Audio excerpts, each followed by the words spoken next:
We saved the best for last, our employer panel discussion.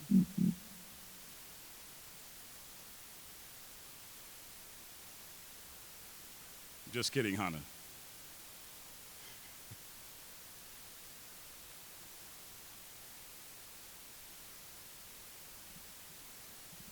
Very excited about this panel. We have some folks who have been working on the front lines of fair chance hiring for many years. And we're going to do some quick introductions. First, we have, to my left, Alexis Devine, Program Manager at Lifespan. Alexis brings 20 plus years experience to creating opportunities for members of underserved and marginalized communities to access and sustain employment. Recently, Alexis designed and implemented Lifespan's Pathway to Employment, a fair chance hiring program which is receiving recognition across the country. Alexis carries a background in public health, behavioral change, intervention, and counseling. Next, we have Sebastian Moore. Sebastian is a Navy submarine force veteran with 16 years of leadership and human resources experience in private industry and public service.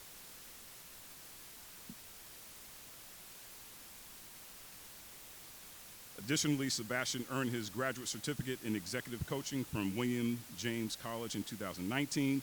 Currently, Sebastian is the human resources manager at St. Gobain in Bristol, Rhode Island.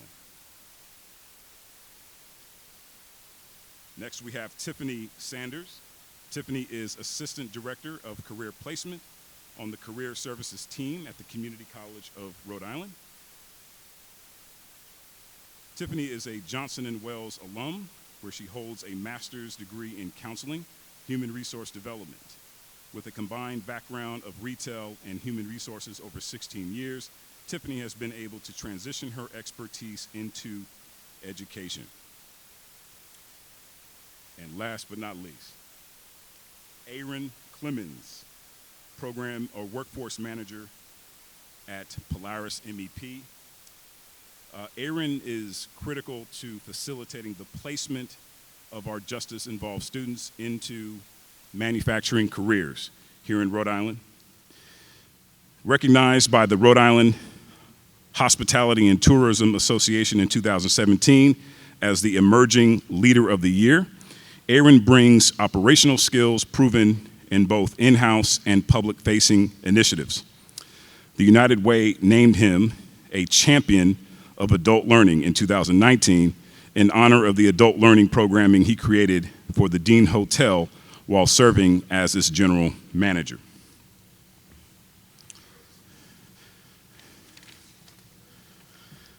So for our first question, we're going to direct this question to Alexis and Sebastian.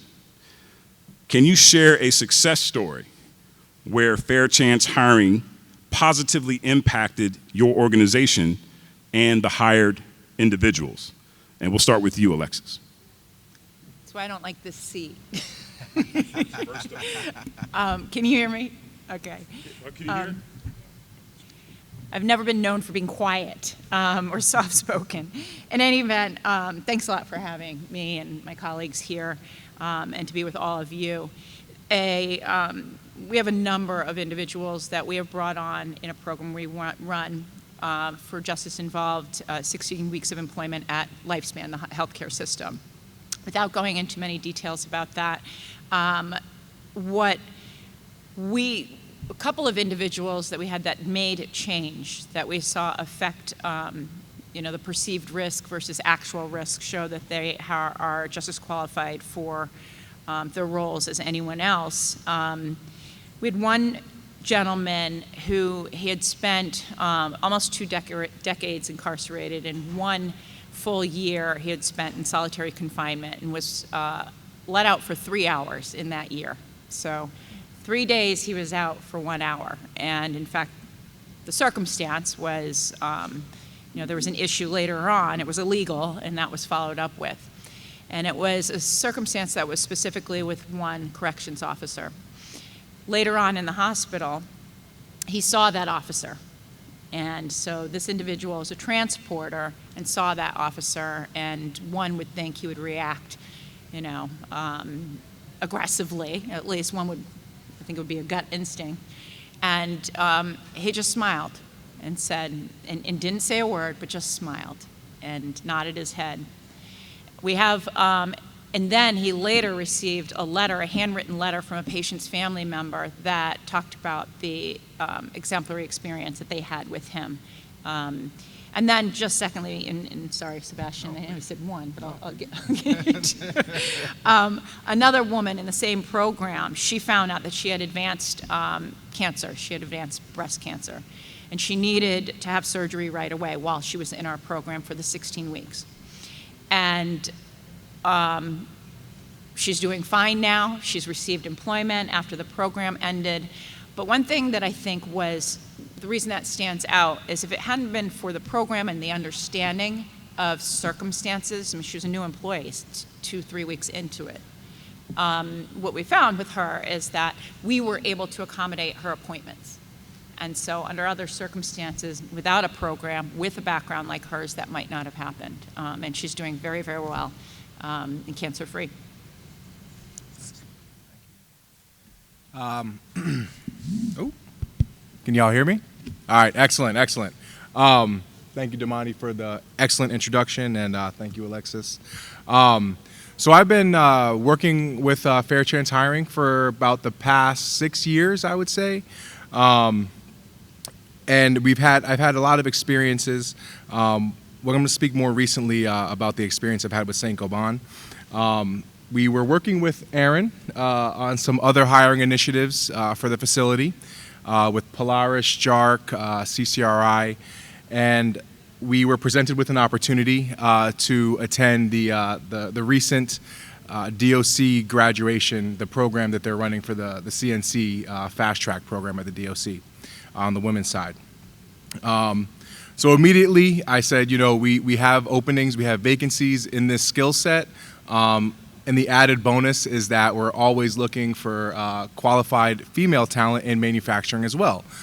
So this was a really great marriage on a couple of different initiatives and fronts. So the first thing I did was I worked with my leadership team, right? I wanted to make sure that my plant manager understood the strategy that we were going to undergo. I worked with our production manager to ensure that he was educated on the topic and understood the benefits that could be gained by leveraging this talent pool, starting to work with this talent pool. And the cherry on top was myself and our production manager went to the graduation for the cohort at the DOC together and got to see the projects that the women completed throughout their program and hear their stories. Which was immensely impactful for everybody who attended, myself and production manager included. So, long story short, we were able to, we met with a couple of candidates from the program.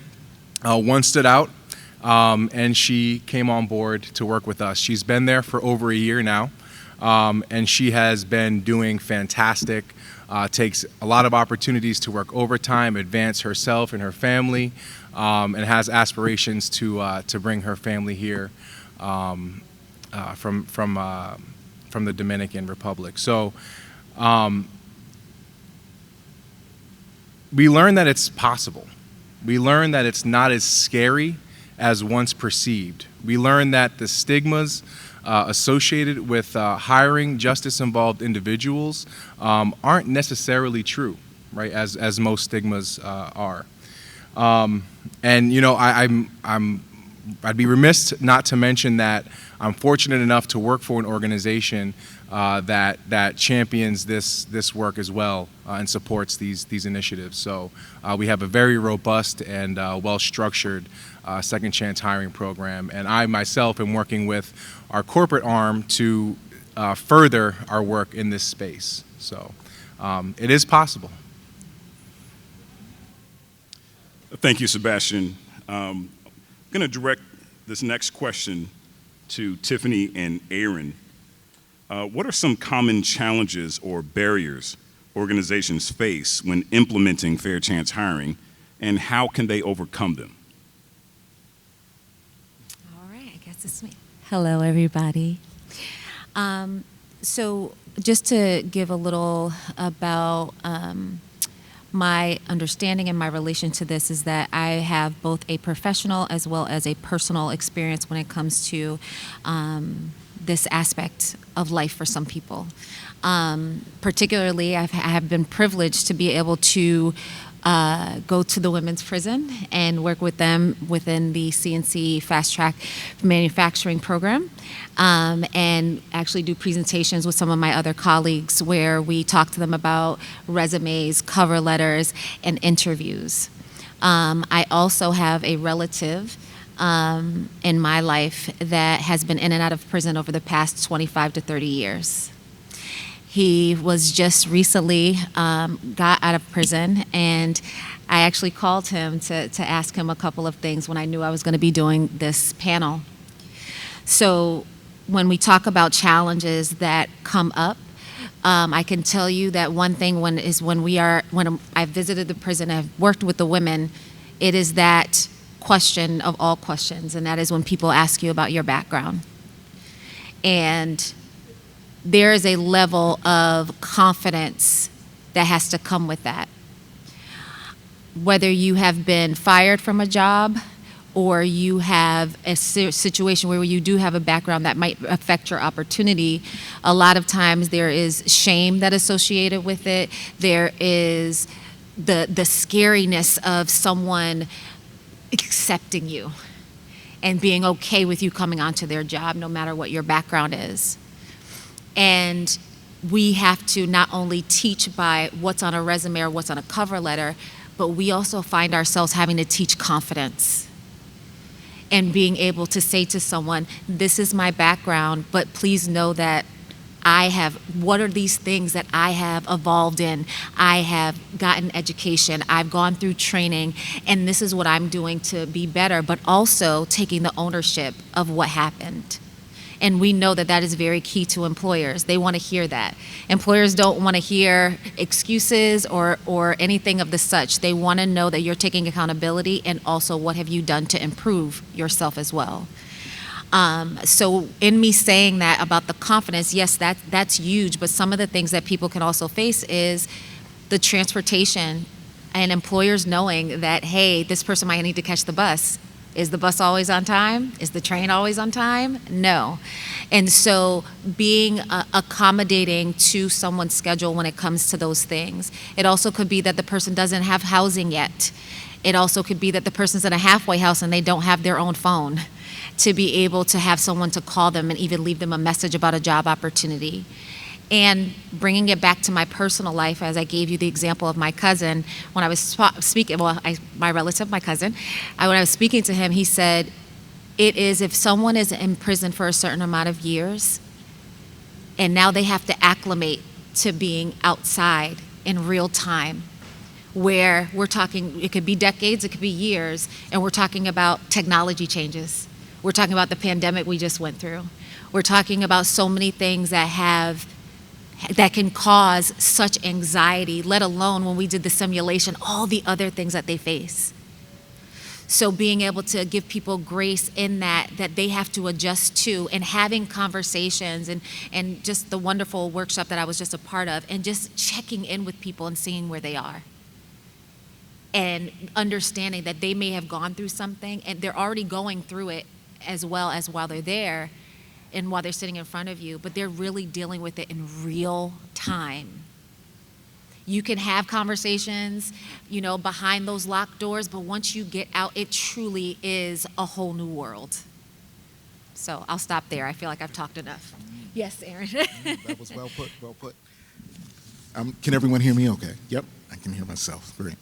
So I'm going to speak to some of the challenges, not of folks trying to access opportunities with you all, alongside you, or if you're representing an organization where you're hiring with you, I'm going to speak to the challenges of you being a part of this process, right? So whether we like it or not, we're all a part of the reentry process, right? Whether we accept responsibility for that or not, right? So really the work becomes, what part are you playing, right? And how well are you doing at it? Ignoring it is a part, right? It is playing a certain part. As service providers and business folks, one of the challenges can be knowing where to start, because I like to frame the work we're doing as appealing to hearts, minds, and systems, right? That's a lot to change and a lot to reconcile, right? We'll each come into the work at a different place. Some of us, like Tiffany, right, might enter the work and already have her heart in the place that this is a population that exists, requires our attention, and requires strategies. I already have been appealed to in that way based on my personal lived experience. She might have the mind that there needs to be some solutions and, right, the leeway, like Sebastian said.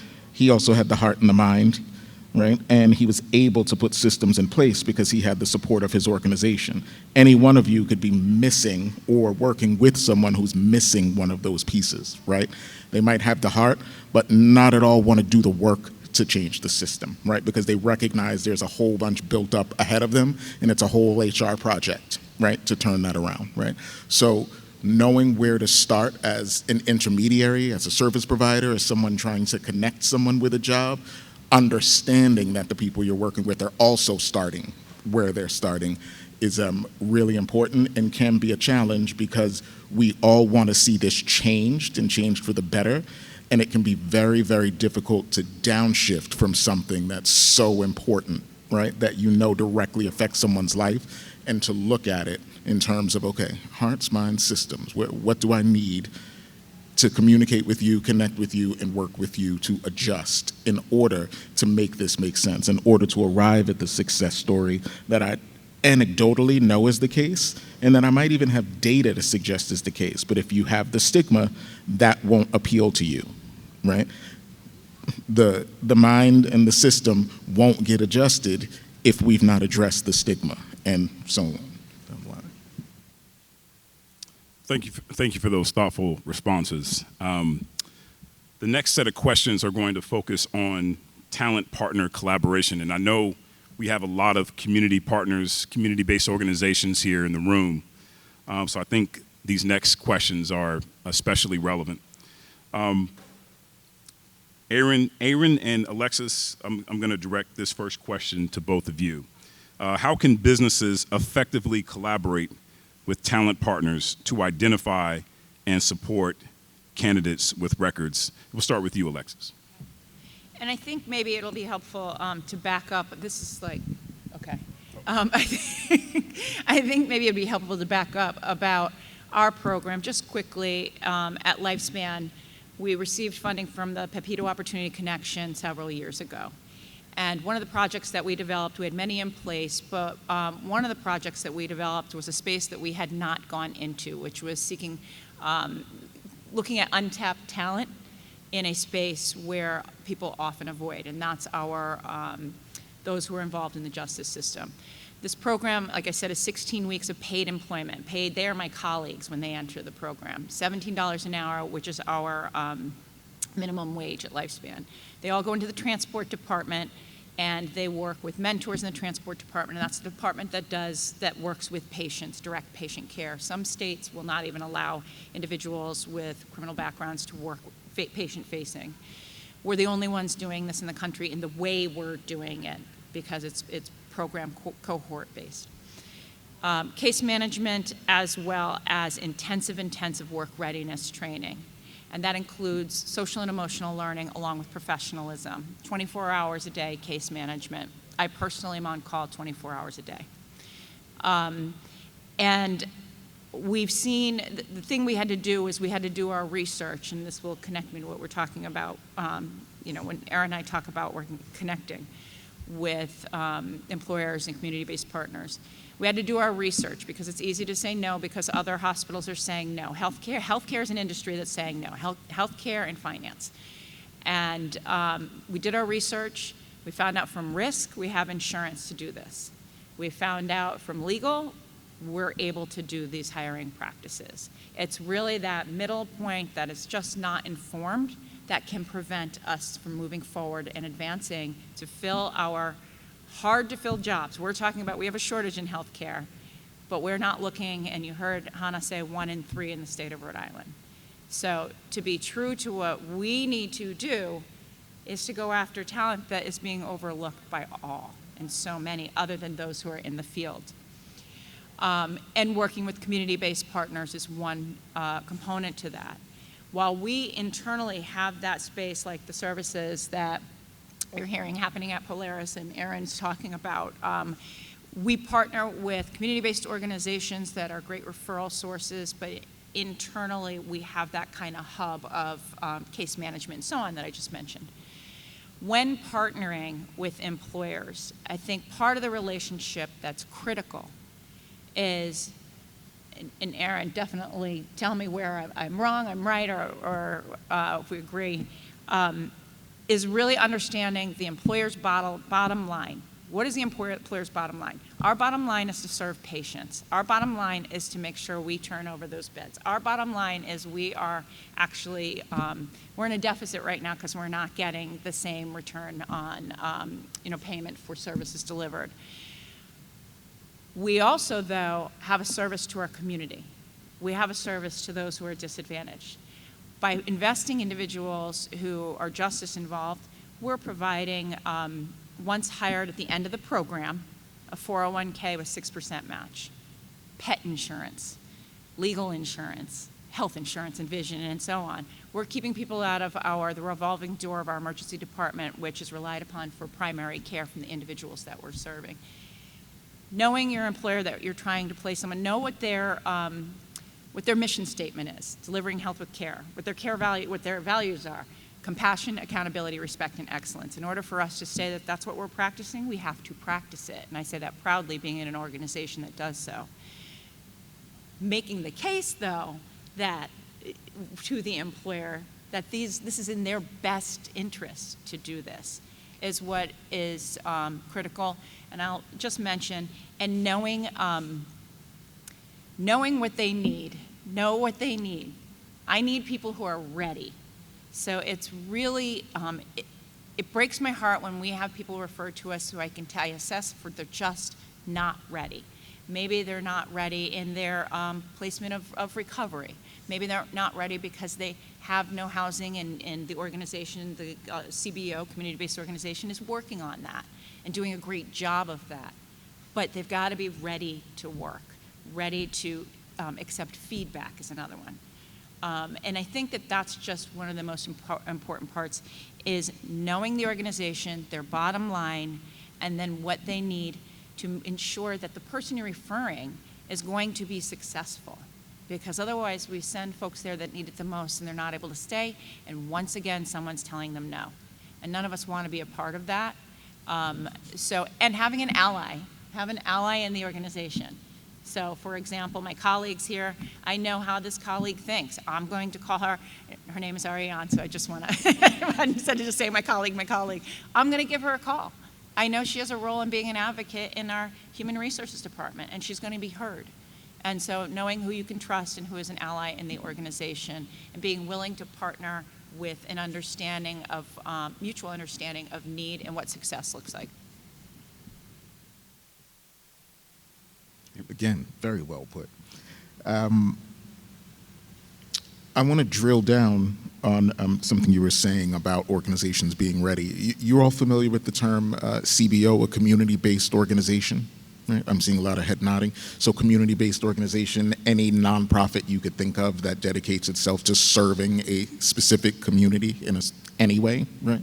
So think about that. They've identified communities that require assistance, right? They've already done that work, right?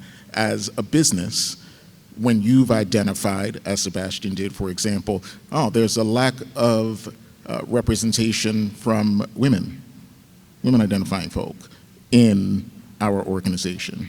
There's plenty of community-based organizations that also work to find opportunities, train up, help women, right? there's alignment there. That's a very good and important thing to look for, and something that often gets missed, right? What is that organization actually trying to accomplish, right? Is there true alignment in their timing, right? Oftentimes, an important thing to remember is that nonprofits are racing to utilize funding that is available to a certain end by a certain amount of time, right? And they really are hamstrung by that, right? And they've got to get certain things done. So there might be alignment in your interest, but not alignment in your timing. Understand how to work with that. Maybe you have to circle back around. Maybe you have to adjust what you thought you could do in the amount of time that you have, right? Maybe you need a small pilot, right? Maybe you're not ready to go all in, right, and open the floodgates. Maybe you're starting with a pilot as a proof of concept so you can bring it to more folks with your learnings, right? So it's another one of the things about being clear about your expectations, right, on both ends. I really like that you said that because, again, something that's so, important and near or dear to us, we can sometimes race to want to put everything in place, right, to get it done, and not be honest about what is actually feasible for both sides. Did I get muted? No, candidate, you shut up. No, that's not me. And you lose trust if you don't. There's nothing worse than losing trust. I had someone who sent me a candidate recently, and our programs are cohort-based, like I said, so we've had 3 classes of 10 to 12 people in our programs. We've actually graduated, we've hired 24 and currently have 17 still working for us over the past 3 years. Someone sent us a candidate, she was coming to us for the 3rd time, and I could just tell it just wasn't a right fit. But that didn't change my opinion of the person who referred that person, because I knew that we have a relationship, we have trust, and he came and he asked me for feedback. Why won't you accept this person I keep referring? And I said, she's just not ready, and basically what I picked up on the interview is that she's not going to be willing to take feedback. And he said, how can you, I said, this is what I do, I can tell. And there's no bias or anything like that involved. And I could give the details of why, and he said, you're absolutely right. So I said, why do you keep referring her then? He said, I hope she's going to do better. I said, all right, well, let's take this feedback and then send her back. I said, but be ready. She has to be ready or you're burning me. And if I lose that, how am I going to tell my leadership that we need to keep investing in this? I will lose. You'll lose my trust. I'll lose their trust. And now this person we're trying to serve is going to lose trust in the system that's disappointed them time and time again. Thank you. This next question is for Sebastian and Tiffany. What qualities should employers look for in a skilled talent partner for fair chance hiring initiatives? Sebastian. All right. Well, thank you. Good question. I'm going to kind of lean on what Alexis had mentioned here, right? Every business operates differently. Every business has unique needs and challenges that they're facing. What we have in common, though, is the environment in which we operate, right? So I think understanding that we all have an environment with a lower than average unemployment rate. So the priority of this topic should be, you would think, even greater. But understanding that, all businesses are different, we all have different risk tolerances. And that's what, an aspect of this conversation is about, is risk tolerance in business and education, right? So I think it's important to look for a proven track record, of success in supporting and educating businesses in implementing and educating their workforces and their teams in fair chance hiring and the success that can be had therein. What support services are available to candidates, right? So ensuring that the CBOs that we're partnering with are partnered with other organizations that have even more services that they can offer.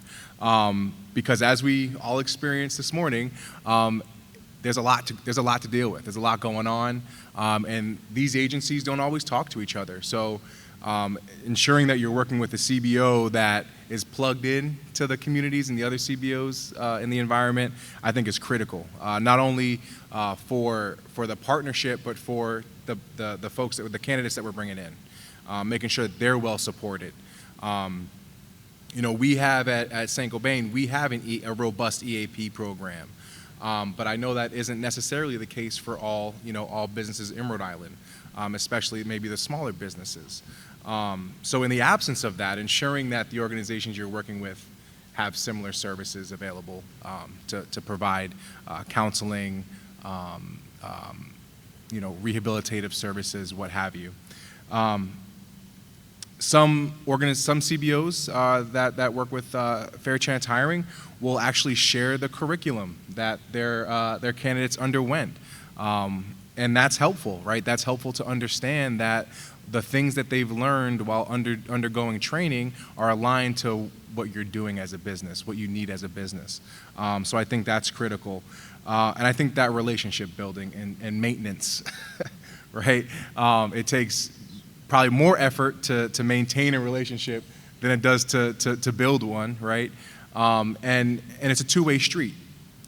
So, being willing and able to get out there and give back to your CBOs, I think is critical to advance the work and advance the strategy that you're trying to implement, because you're gonna have a stronger relationship. They're gonna understand your needs and your challenges more clearly, and they'll be able to support you a little bit better.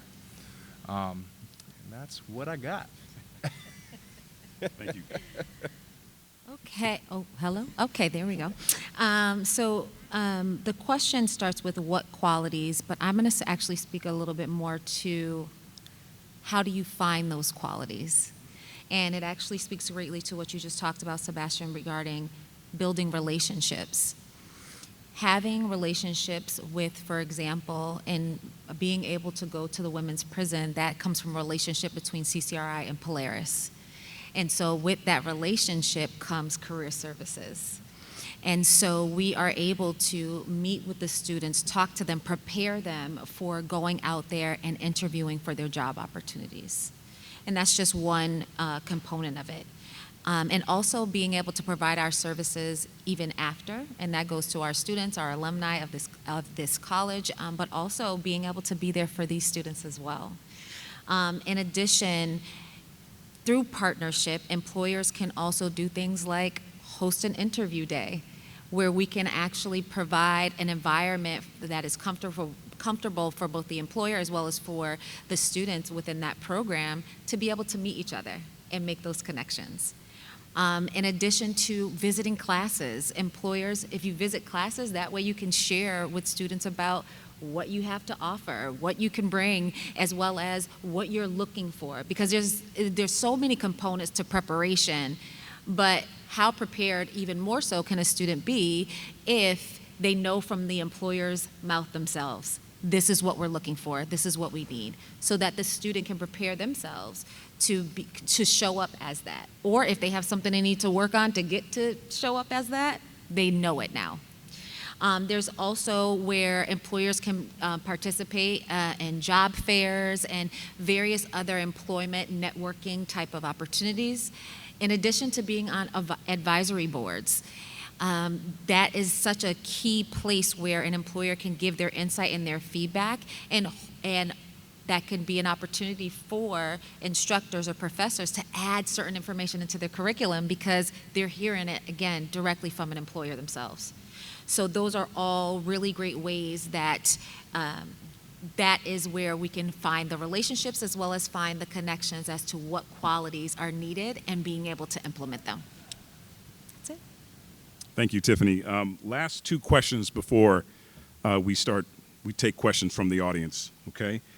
These next two questions are going to focus on future trends and best practices. And Sebastian and Aaron, I'm going to direct this first question to you. What emerging trends do you foresee in Fair Chance hiring practices over the next few years? I'm always ready. Jump right in the pool. Jump right in the pool.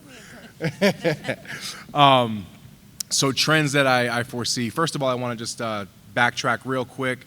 You had mentioned the coming in and doing recruiting services and mock interviews. Yeah.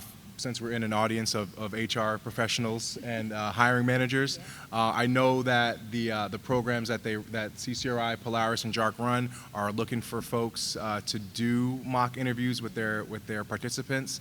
I just did a bunch yesterday. It was fantastic, and you have an opportunity to give that feedback in real time to the candidate. Which is obviously helping their development. So if you haven't and you're interested, haven't participated and you are interested in participating, I'm sure Aaron would be happy to get with you. Definitely not my place, but I couldn't help myself. So as far as emerging trends, right? I think, again, with the unemployment rate being what it is, the birth rates in the U.S. Being, having declined and not being as strong as it has been in the past, we need to find different talent pools. We need to engage with alternative talent pools to fill our roles. Healthcare has a talent shortage. Manufacturing, I mean, across the board, right? We're hospitality. How often do you go to a restaurant now and you're waiting 3 times as long for the same service that you did 5 years ago? So, I think the business imperative is there. We understand that we need to identify and engage additional talent pools, and I believe that with this being as strong of a topic as it has been in the more recent years and months, I believe that employers will start to see and engage with this talent pool more and more frequently. That coupled with events like this that help provide information and additional resources for us as employers to engage with this talent pool. We can start by when assessing and adjudicating background checks, taking the time to consider the relevance of the charges to the role that we're hiring against.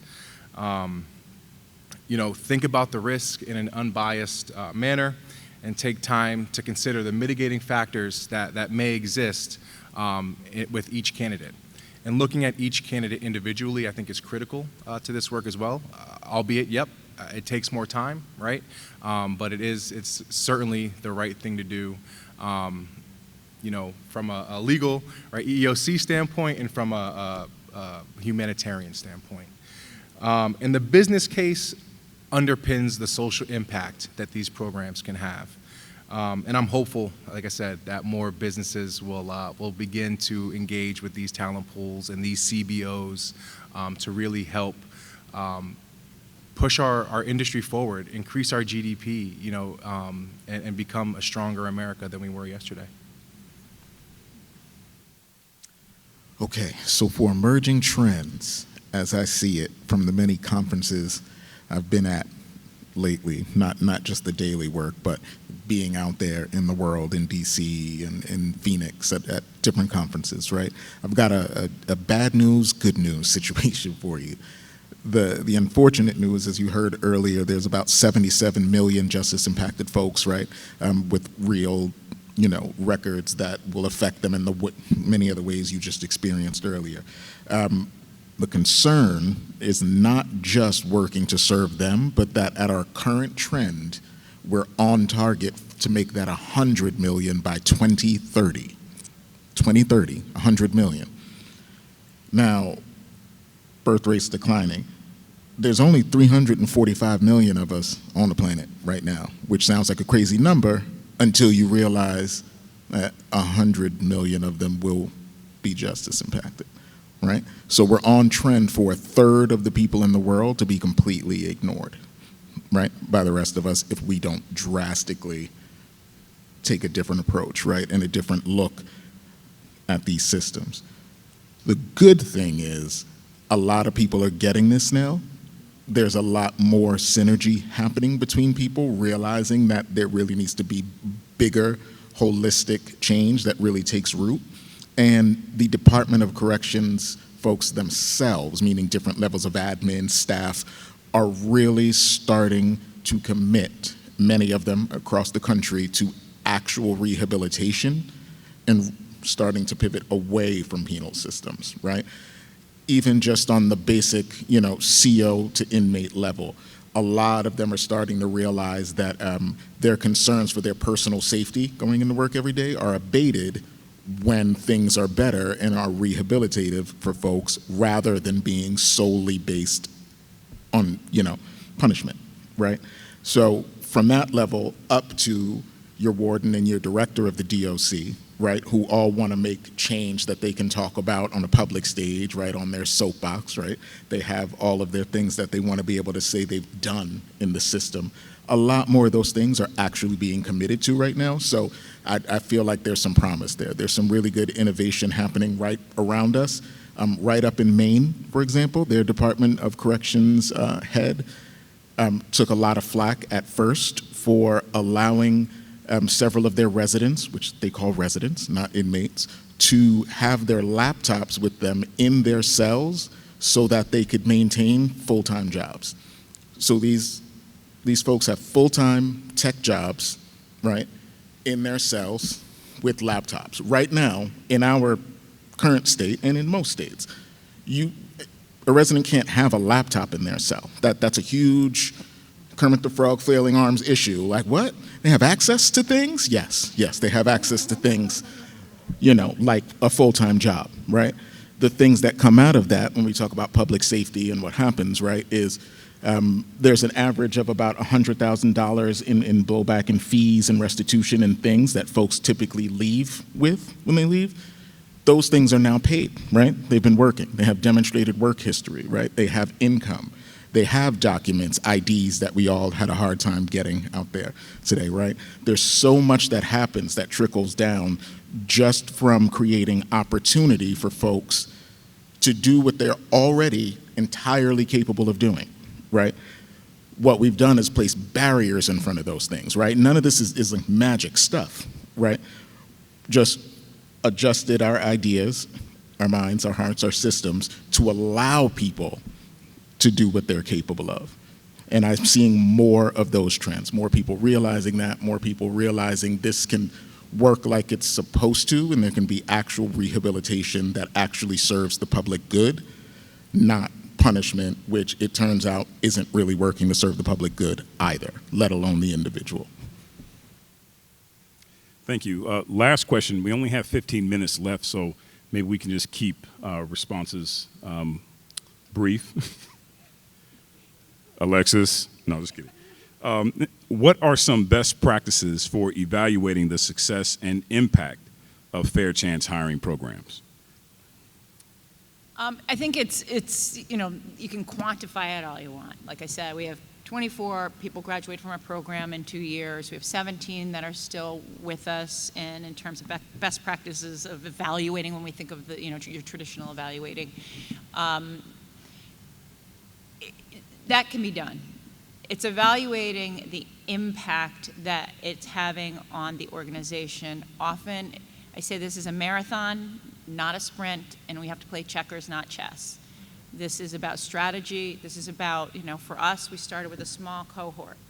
The goal of this, for me, when we designed these programs, is to have it where you have folks coming in and we affect perceived risk and actual risk, which I said earlier, and it's a theme here. When you affect that, that's where you're seeing the change. That's when you're seeing success. One of the things that I did in our program was I brought individuals in our cohort together with one of our vice presidents and one of our senior vice presidents of human resources. And we had what I call coffee talk. And we had our coffee talk. The people in the program were shocked that they didn't have their cell phones out, that they sat and they listened, and that they, meaning the leadership, wanted to listen. Leadership actually, in a conversation with me, said, wow, this really made a difference.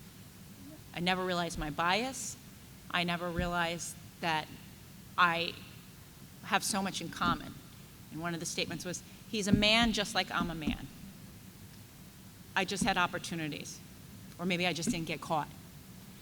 And so the goal of that then is to build the relationship that says, whoa, what are these policies we have in place? Hold on, hold on. So you mean to tell me, Alexis, we have somebody who just got out after 30 years who didn't have a criminal record when we ran the ADP? No, because the charge was 30 years ago, and we go back 7 years. So it's through these moments and these kind of conversations where you can affect change. And when you see change take place in the system, that's where I think is your greatest form of evaluating success. Collect your data, do what you gotta do. Yes, absolutely. Also continue support and move that needle forward. Is that quick enough?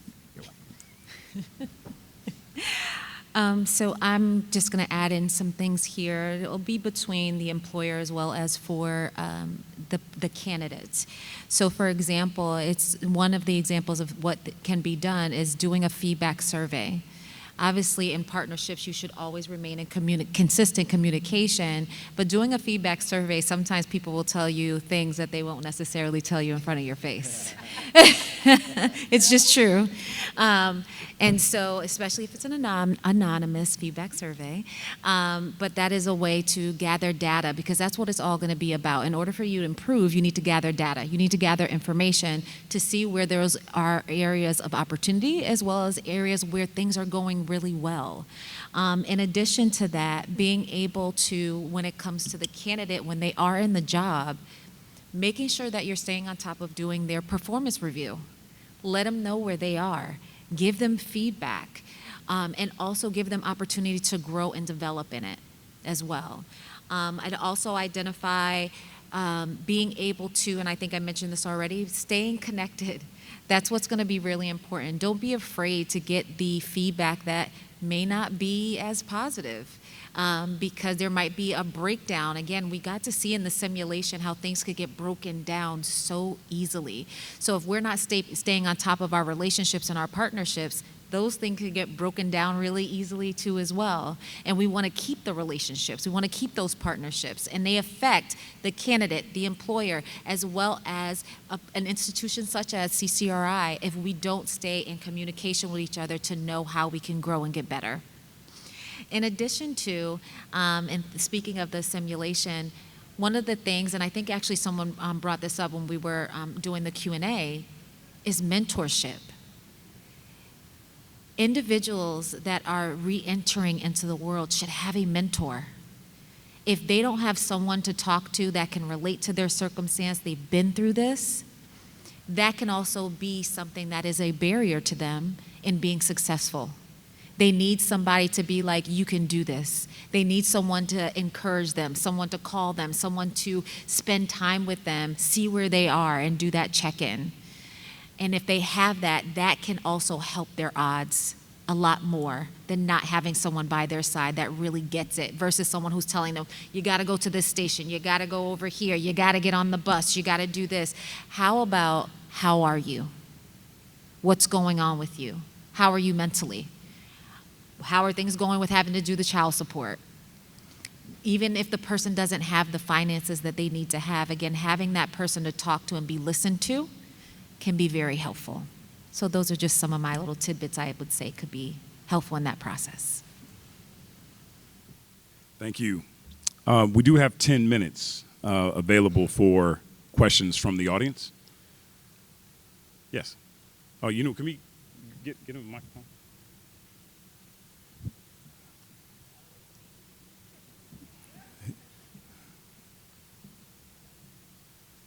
Thank you, Deirdre. So the question I have, and Alexa, you touched on it. Most businesses, or should I say most people, lose their jobs, not because of their skill, it's because they don't show up, and the phone has become a pacifier, okay? Are we finding, I know I have found this, is there a bragging right out there that will say, like in your case, 17 of them, the accountability, the attendance, the tardiness, and all the other stats that we're looking at as businesses are paying off with the formerly incarcerated? And I'll go out on a limb here, not stereotyping, I'm sorry, but the 15 to 24-year-old repeat offenders come with a lot of baggage, unfortunately, child support, baby mama drama, all that stuff. The ones that have been in for 15, 20, and 25 years, in my experience, are the better long shot, should I say. But are you finding, or does anybody have data that proves, as a bragging point, to say, listen, formerly incarcerated show up every day, and stuff like that there? I have bragging rights for days about all kinds of things, but in this one in particular, a number of our graduates, we've seen things as much as, always early is on time is late. And we train on these. Say, that's your thing. You say that, don't you? Yeah. So perfect attendance. We're seeing actually performance that is better than a number of, not all, a number of our current employees. And people will say to us, what are you doing? The job is a non-negotiable for individuals who are impacted by the justice system. And for some, yeah, maybe it doesn't work out. They're just not ready. The core competencies, they're not soft skills anymore. What are we calling them? Essential skills now. But they keep getting new names for grant funding. But it's true. They're not at risk anymore, and that's fine. We know. But the point is that it means more.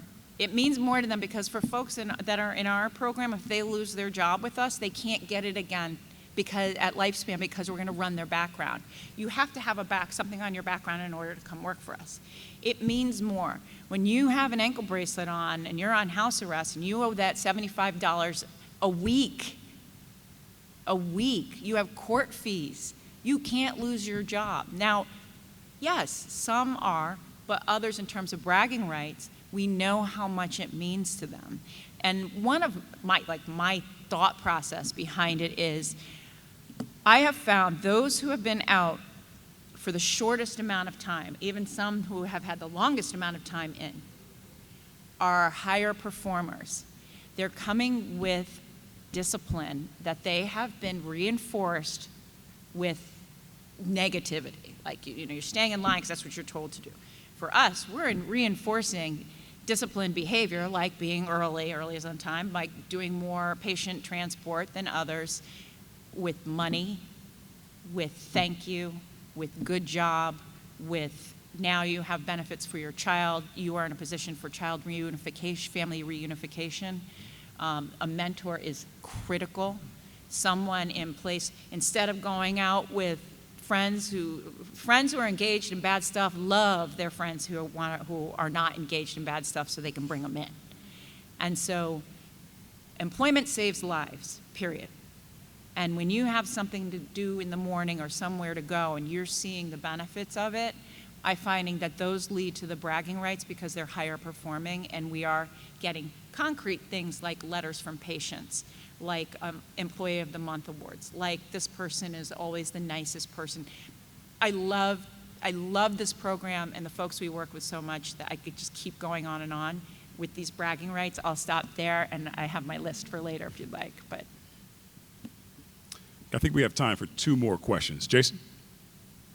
It wasn't a question. It was more of like a thank you for the different perspective, because sometimes when we have data, it doesn't really highlight other, groups and populations that we have. And sometimes when we have these reentry employment opportunities, we have data to work with now that shows the brighter side. So I just want to say thank you, because sometimes it's hard to see those numbers highlight, and we don't get a chance. So just having those different perspectives and allowing that population to re-enter the workforce, now it gives us a population to work with, saying that they do have something to work for. This population shows up to work because this is the correlating factor that they have affecting their environment. But if we don't give these people opportunities, we don't have the data, we don't have the support, we don't have those things to rely on to show us why they deserve a second chance. So it's just more of us being vulnerable and open and, versatile to these versatile needs and solutions to be more equitable. So I just want to say thank you. thank you. Yeah. And it is like, to do this is our data. And what I mean by that is we've done this work and we have numbers and we can talk about it and do all this. So you have 4 people up here, a room full of people out there who all believe in this and that people look at and trust. Now this is an important topic. I'm going to 2 conferences after today. I'm going to 2 conferences on this subject in the next 2 weeks. So, and I say that because it takes moments like this to make it change, and I appreciate your comment for that. Last question. Yeah. So I work for an employer. I'm a hiring manager, plant manager, manufacturing company. It's always challenging to find qualified individuals. This is another opportunity for us to tap a certain talent pool we haven't had an opportunity to tap. How do you start the conversation with corporate?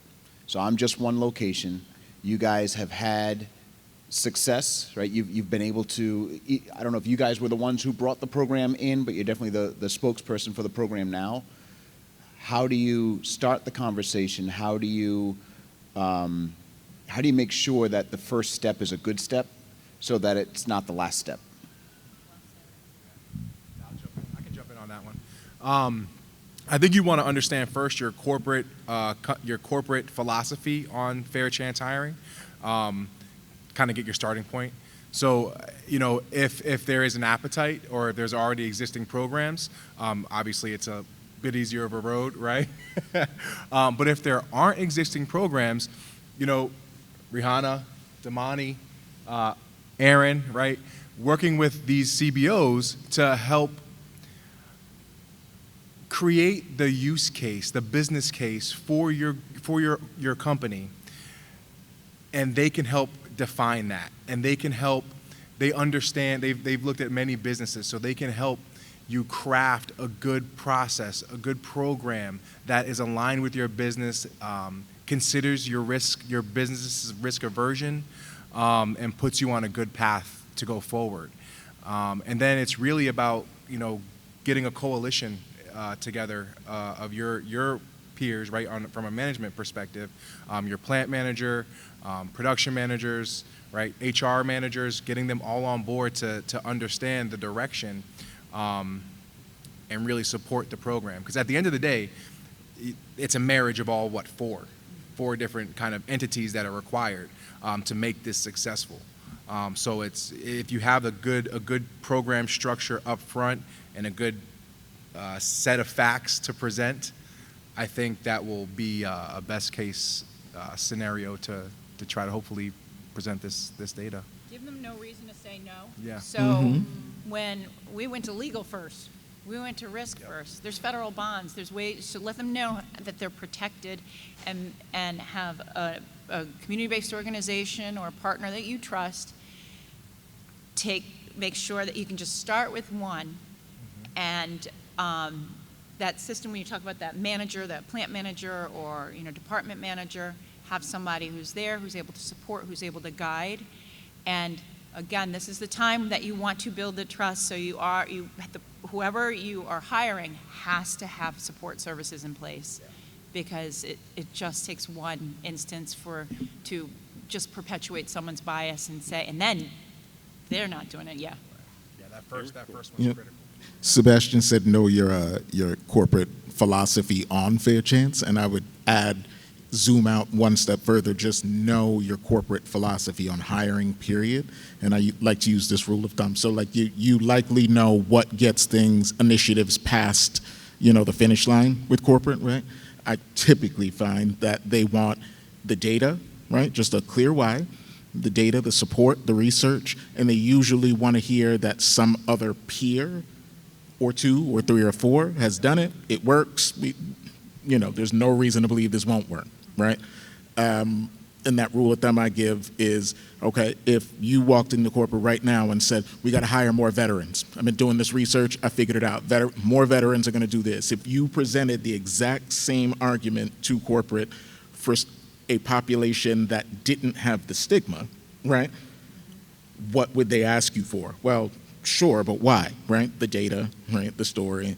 Maybe you'd appeal to 1 or 2 of them based on like, hey, I know you served and I know you really want to, right? Whatever you know needs to get it past the finish line, apply the same thing, right? You need the data. Do you need to understand what de-risks this? Do you need, right? Because to answer your question about the facts, is the data there to support that folks last and go the distance. It is actually. The data suggests that folks who were formerly incarcerated go for raises more, go for promotions more. They do more independent study and also go for more upskilling efforts, right? So they're more willing to say, oh, there's a promotion on the way if I do this, get this certification, take this test, and understudy, this guy over here on the machine next to me. They're more liable to go for more, push for more, work harder than their counterpart. You said 4 partners. The 5th partner should be the correction system. Oh, that's the first And part. where I'm going with this is, so now he's going to hire 5 people next week. One person's going to go see his parole officer at 11 o'clock, one at 1, one at 2, one at 4. Is there a way to, I don't want to say circumvent their parole officer, but is there a higher entity that we can go to and say, listen, I'm putting him through this program, but he's going to see his parolee at 5:30 at night? Nope, but I've Because had that is a companies big- that's a have the huge parole barrier. officer come to the company. I've had them use a secure office and have them meet in the office. So now the person doesn't have to leave at all. Maybe they're off the floor for the 30 minutes now for the meeting, but not for 2 hours, including travel to and from, right? So you're not letting them go for 2 hours to see the parole officer at 1. I've had companies have the parole officer just come and meet them right in the office. Boom, done. So you got to bring May I suggest that we continue this conversation offline? We I are love at it. time. In fact, we're over time. We want to thank our panelists. We can give them a round of applause, please. Really appreciate it. And we also want to thank you for your participation. And I think, does CCR have any closing remarks? Very brief. I promise very, very brief. Thank you for hanging in there. Thank you, Damani. We just would like once again to thank our sponsors, More Than Our Worst, who you met today, the Providence Center and Polaris MEP. We want to thank our speakers, our panelists, our facilitators, the staff, the volunteers, and most importantly, all of you, and especially all of you who stuck it out to this late hour on a Friday.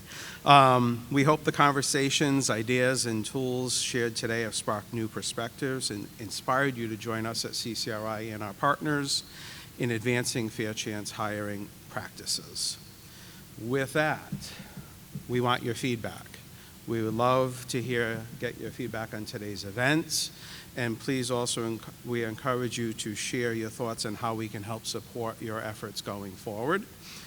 In the weeks and months ahead, we also have a QR code on the way out back here on the Smart panel, and we'll also follow up with an email. In the weeks and months ahead, please look for additional opportunities to engage with us and our partners in this work. This is just the start, and we look forward to reconnecting you soon. Have a great weekend. Thank you.